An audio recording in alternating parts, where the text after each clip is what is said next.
प्रातः स्मरामि ललितावदनारविन्दं बिम्बाधरं पृथुलमौक्तिकशोभिनासम् आकर्णदीर्घनयनं मणिकुण्डलाढ्यं मन्दस्मितं मृगमदोज्ज्वलफालदेशम् प्रातर्भजामि ललिता भुजकल्पवल्लीं रक्ताङ्गुलीयलसदङ्गुलिपल्लवाढ्यां माणिक्यहेमवलयाङ्गदशोभमानां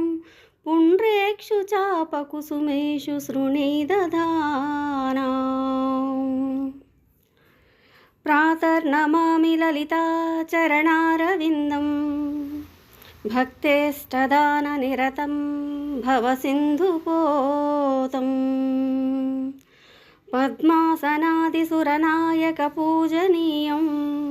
पद्माङ्कुशध्वजसुदर्शनलाञ्छनाढ्यम् प्रातस्तुवे परशिवां ललितां भवानीं त्रय्यन्तवेद्यविभवां करुणानवद्याम्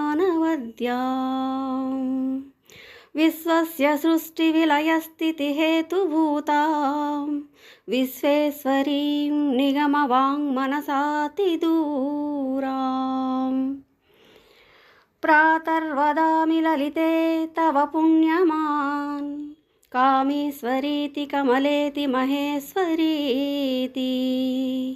श्रीशाम्भवीति जगतां जननी परेति